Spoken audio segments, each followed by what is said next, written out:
Welcome. My guest for this session of the DoD Cloud Exchange is Jim Matney, the Vice President and General Manager for DISA and the Enterprise Services Sector for GDIT. Jim, welcome to the discussion.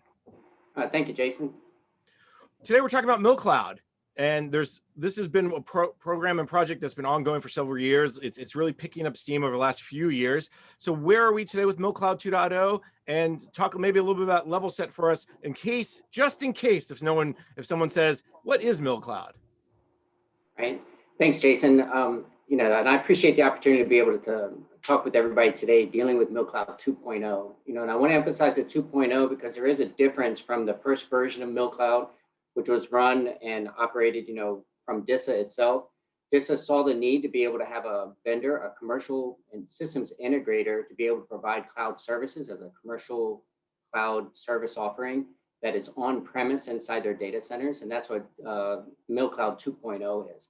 So I know there's a little bit of ambiguity that's between that, so I want to make sure everybody understands that we are a commercial cloud service provider. We're supporting the Milcloud 2.0 program for DISA, and we're operating out of two on-premise data centers within the DISA ecosystem. The things about Milcloud, when we look at what it actually offers, is we look at it as being there are several pillars. The three that we like to be able to talk to is the ease of use. You can be able to, since it's a contract that's already awarded, it doesn't require additional acquisition. Users are able to just bring money and be able to get services, what I like to call at the speed of relevance. A mission partner has a need to be able to conduct, they need cloud services to be able to spin up and support a mission. They're able to, and we're able to provide services within 48 hours of them being able to get money into our portal. So it doesn't require additional task orders or the like. So that makes it very convenient and easy to use for our mission partners. The other part is that it's affordable. We priced it in a manner for where it's cost competitive with the other, larger, commercial service providers. So, when we look at it's affordable, it's pay as you go. So it doesn't require that significant upfront investment you would need if you're trying to build out a capability in your own data centers. So it is a true cloud in that regard for where it is a pay as you go model. But the other piece is that it's secure. It is secure. So our entire cloud platform is at impact level 5, which is the highest unclassified rating that you can get for a cloud platform. As you know, there's impact level 2, which is the public, and you have impact level 4, which is the more, for the controlled unclassified information. But then the highest level is impact level 5 for unclassified. And that is where we operate for, in each of our DISA, the two different locations within the DISA ecosystem. So our cloud that we're offering is at that level. And then the other piece I want to be able to do is that, offers that, you have a choice. And working with us as a partner, we consider ourselves a partner with all of the mission partners themselves and with DISA to be able to find that whatever capabilities that the mission partners need, we want to be able to work with them to be able to add capabilities to our platform so it meets that fit for purpose type structure that's in the DoD's cloud strategy. Jim, there's a lot to unpack there. Let me back up because I think the thing that stood out to me is the ease of use piece, the ability to provide services within 48 hours. A lot of times when you talk about cloud services or really any type of service, it's okay, I have to go through the task order. And even if I release the task order and get it awarded and it still won't take me, it still could take me, 2 weeks, 2 months to set it up and get it going. How does this work if I'm a Army, Navy, Air Force, Marines, whomever, and I come to DISA and GDIT and say, I need this service in 48 hours. How does that process work? Yeah, excellent question. This is one of the areas that I think DISA really, in their forward thinking did right. It's being able to create this, contract in the manner that it is. It's already an awarded contract. So as I mentioned, it doesn't require task orders. So therefore, a customer, they just go to the portal and then the Milcloud 2 portal, which is just milcloud2.mil, and be able to, from there, they can actually start getting the estimated cost of what they're wanting to spin up, what services they're looking for, basically building out their enterprise that they're wanting. And then they have the means right there to be able to upload and MIPR money to it. So within 48 hours, it actually goes through the DISA approval process, gets to us, and they have the services actually spun up. So it's fast. It's a very fast and efficient process that enables customers and mission partners, what we like to refer them as being able to, meet their mission needs. Is that the one thing that probably surprises most people when they start looking at Milcloud too and decide, do we want to use it? Do we want to go our own way? Do we want to do something else?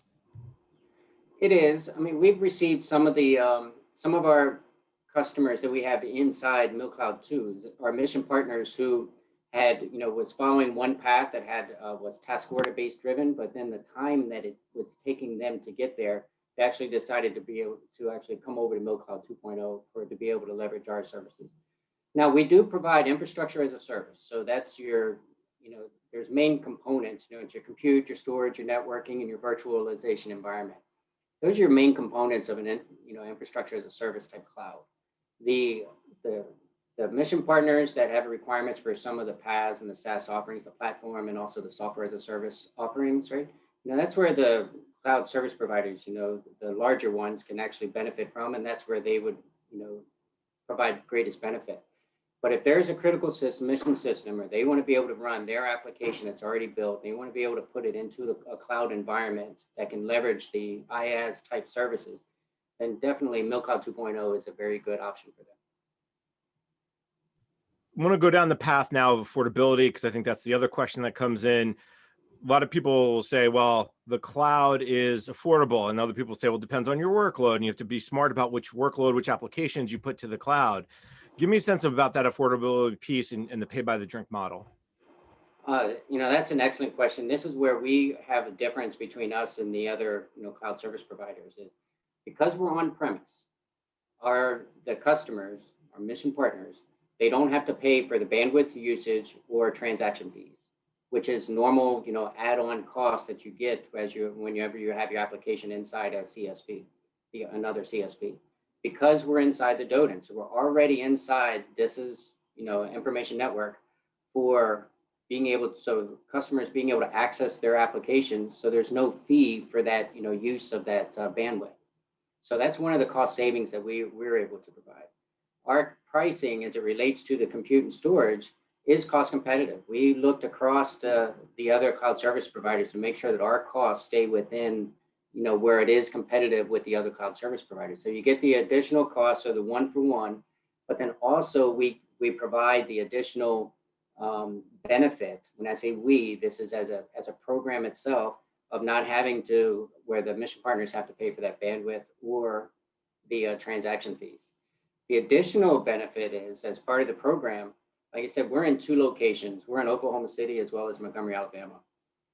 All the applications, all the data that is stored in each of those locations are automatically have a DR capability to the other location that is not at an additional cost to the mission partners. So this is another benefit of that Milcloud 2 offers that makes it really affordable. Because if you were to provide a separate region type backup or DR capability out of a CSP, you're going to pay for that. And just in case we don't get lost in acronyms, DR, disaster recovery. Disaster recovery. Just to make sure yes. Someone's going DR and they're thinking, what's that stand for? The last piece of this is security. I want to talk about the IL5 piece because I think it's hugely important. People hear a lot about FedRAMP and FedRAMP High. I think IL5 includes FedRAMP High Plus, correct? Correct. So great question. FedRAMP is the requirements that any cloud that is supporting the federal government has to meet certain requirements, certain security controls, depending on the type of information that is being processed or stored. So there's different FedRAMP levels from low, medium to high. FedRAMP High security controls, those are your actual security controls that the technical based security controls, they're actually identified. There's a number of them. There's several hundred of them. And what it is they equate to the technical security controls that are on the impact level. Impact levels are a DoD. It's DISA's ratings for where they basically provide the same ratings, but within the DoD. They apply not only the technical security controls, but also there's non-security control related things that have to be in place in order to be able to reach a specific impact level. So impact level 4 is equated to FedRAMP level high. Impact level 5 is additional security controls that are added on that's above and beyond the impact level 4. And then impact level 6 is your classified environment, which adds on a couple more to make sure that you have the appropriate encryption and et cetera for the transmit and storage of the data. And IL5, is that fairly new to Milcloud too, or have you guys had that in place for quite several months now? That was part of the requirement for in supporting the contract, was where we had to be at impact level 5. So we've had impact level 5 now for 2.5 years. And It was so short, the within next the question first is, year. where are we in 6? When are you getting to 6, right? That's the next question. Very good question.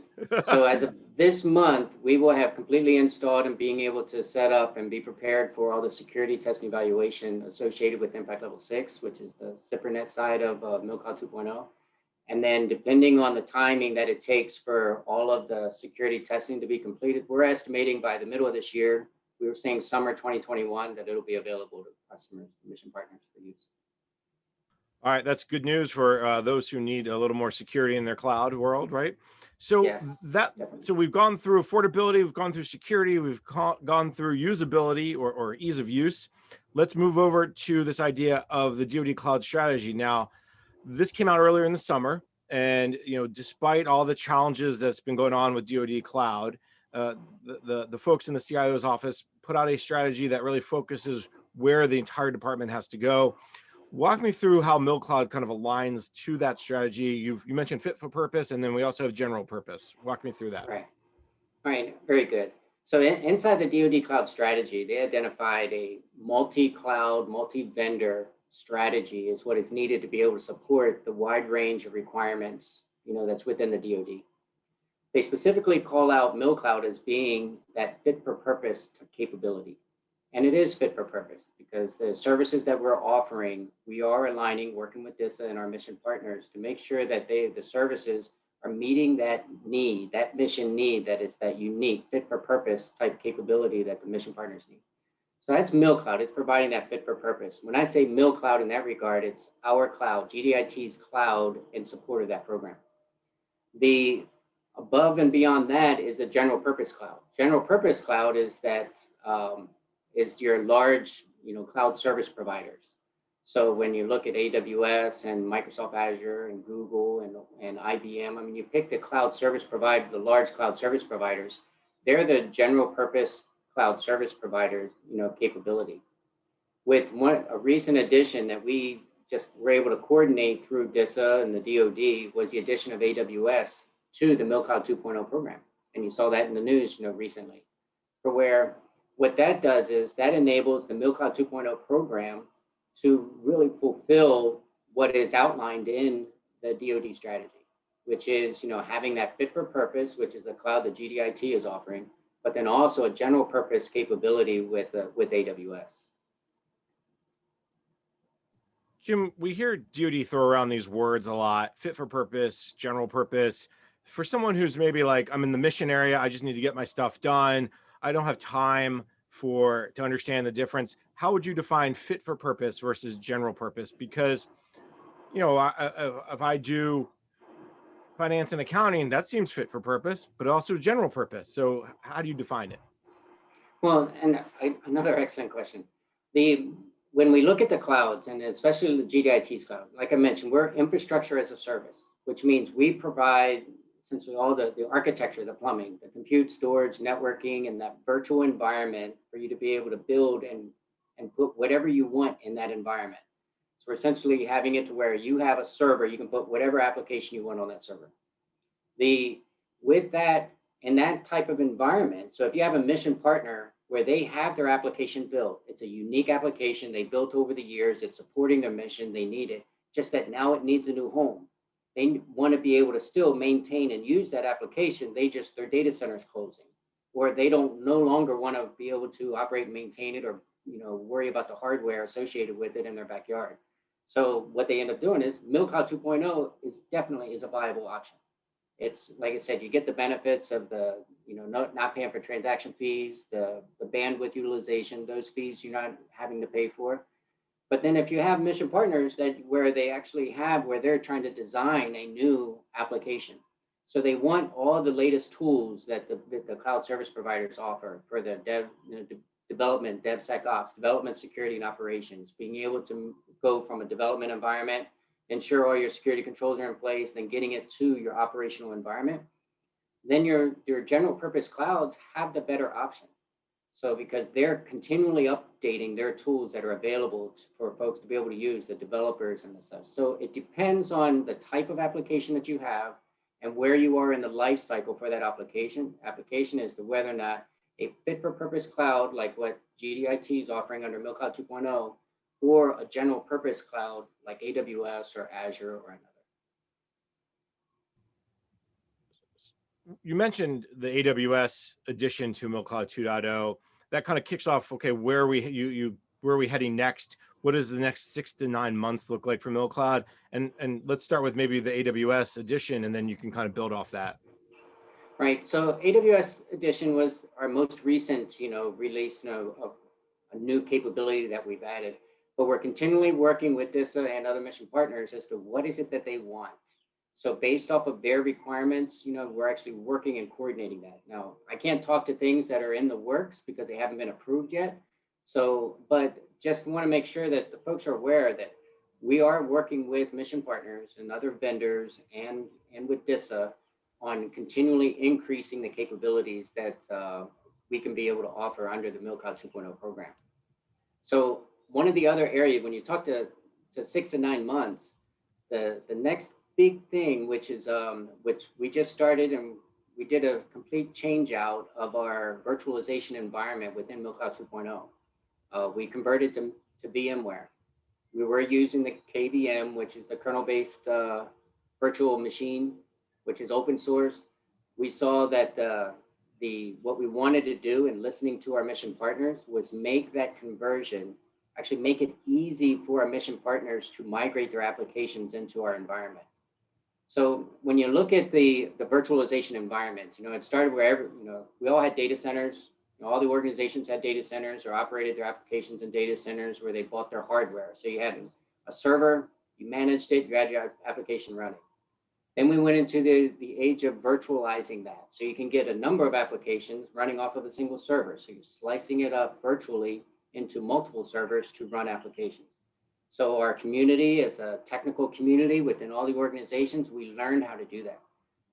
The virtualization platform that many organizations are using is VMware. So every cloud service provider has their own virtualization software that they're using. So if you were to go into a Microsoft environment, you're going to have to learn theirs. If you go into AWS, you're going to have to learn theirs. So even though the skills are very similar, it's still not the same. And that's what we were experiencing because we had KVM. We chose with our cloud platform was using KVM, which is open source. So now we're shifting to where it's VMware. So now it makes it easier for mission partners, the folks who are responsible for those applications, to essentially migrate their application into our environment because it's a like-for-like environment. So you don't have to refactor. There's not any nuances that potentially may come up. You'll still test it, but the likelihood that there will be issues associated with that migration effort are a lot less. So that's when we look at 6 to 9 months. You touched on, I think the two big ones, as we mentioned, is AWS pushing that out, getting folks to be aware that we have the ability to reach a general purpose cloud via our contract with all those benefits that we spoke to before of the not requiring an additional TO. You can just be able to get services within hours. And then also is the VMware. Big push for us to migrate all of our current mission partners over to the VMware platform. But then the VMware platform is available today for new mission partners to be able to come on board. And then you said 6 to 9 months, so I have to throw in the IL6. So our plan is by summer 2021, we'll have that classified environment, which again will follow the same benefits as I mentioned, which is not paying for transaction fees, the affordability piece, as well as the ease of use and being able to get services at the speed of relevance. Jim, let's put a finer point on this idea of VMware and the virtualization. A lot of people will say, well, am I virtualized? Aren't I in the cloud? Aren't they the same thing? What's the difference? And so let's start there. All right, very good. I tell you, when virtualization first happening is like, once your application is virtualized, where you're essentially just, it's a virtual server is what you're using. As I mentioned, you're taking a single hardware device and you're slicing it up into multiple different servers, virtual servers that, an application be able to reside on. Once that is virtualized, then it doesn't matter where it can live. It can live in any of the different environments, but that you want to be able to move it to. So when you look at, is it in a virtualized data center? Is that a cloud? Well, no, because you're not achieving the pay-as-you-go model, as well as the ability to scale, the flexibility associated with that cloud offers. So all those like abilities that's associated with when you speak of cloud, you don't get when you actually have that in your data center. So data centers require you to make that capital expenditure upfront in order to be able to build it out with an idea of what your potential surge capability may require for the next several years. Well, with cloud, it's on demand. So if you have a requirement today where you need to be able to scale to support a mission that's only for 2 months, you can spin up, run, build out your environment, execute, and then be able to tear it down, and you don't have that lingering cost associated with that capability. So that's what the difference is. They're both virtual. They're both your application. It's still sitting in a virtual environment. The big difference is, essentially, is how you pay for it and the amount of investment you need up front. So why is this important to DoD customers, and that the VMware virtualization piece is now part of Milcloud? Is that a stepping stone toward full cloud utilization and taking advantage of all the benefits of cloud? Well, what it does is it makes it where, VMware has a tremendously very capable platform. So from a management perspective, we're going to benefit from the management of all of the resources as we continue to scale. But from a customer mission partner perspective, it's just that ease of use. They can be able to, they're working in an environment that they're familiar with. So when you have, as the DoD Cloud Strategy, lays out, you're going to have that multi-cloud, multi-vendor environment.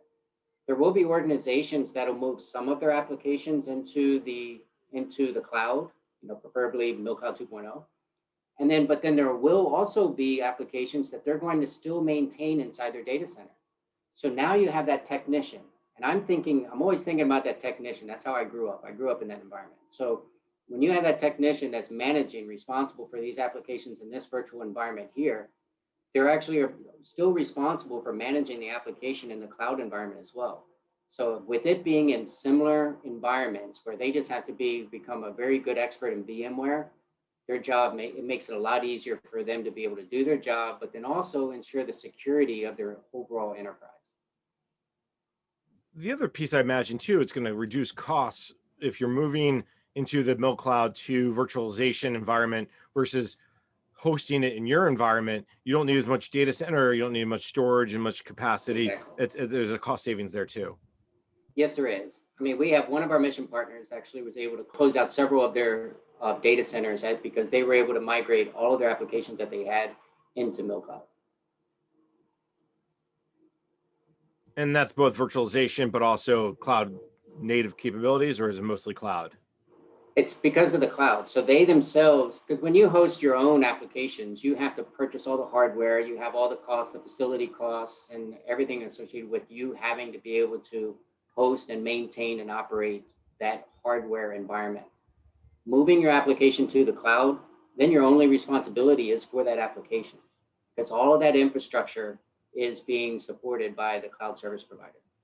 Right. And in our case, with being inside the DoDN and being inside the DISA ecosystem, all of that hardware infrastructure, the underlying architecture is supported by DISA already. So that's why there aren't the transaction fees and the bandwidth fees associated with those.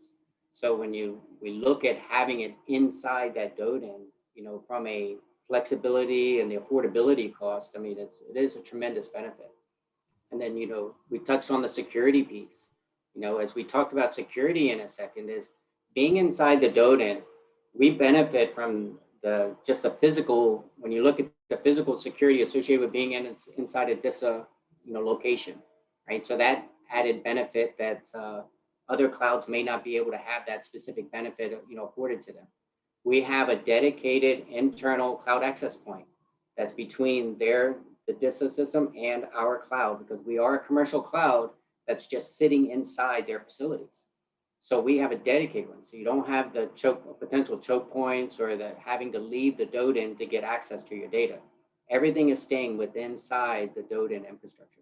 So that provides that additional level of security that's above and beyond what we're offering as our Impact Level 5 offering that we have within Milcloud 2.0. I think that's a key point that people should probably understand, and really let's focus on for a second, is that because you're inside the DoD already, that's going to improve how quickly you can stand up services, how quickly you can access your data, how quickly, and then take advantage of security changes. Because as we know, just look across it, every day there's a new cyber problem, new cyber vulnerability going on. If you're able to address that cyber vulnerability up front in a network like DoD's, then you're really getting a big benefit. Is there, when you talk about the security side of this, and we talked a little bit earlier, what's the one thing people really should keep in mind? Because I think while have come a long way, there's always that person or people that go, well, I'm not sure about the security of a cloud. I'd rather hug my server. That's less and less, but you could still find those people out there. It's true. And the one thing when in regards to security, and with the cloud, which I think, a lot of organizations or just a lot of folks in general, because cloud's been out for several years now within the DoD, is that when you migrate an application to a cloud and you're inside, if you have it in your closet, or some organizations have their own application that they've sponsored and they've, had the servers and they have a small team that's managing it, and they just don't want to deal with that hardware anymore because, the expense of refurbishing that hardware every 3 to 5 years, isn't something that is easily, accomplished. And a lot of times it goes beyond and becomes a security risk. So what they want to do is take that application, move it to the cloud. What they're missing on that is the realization that they're inside the DoD.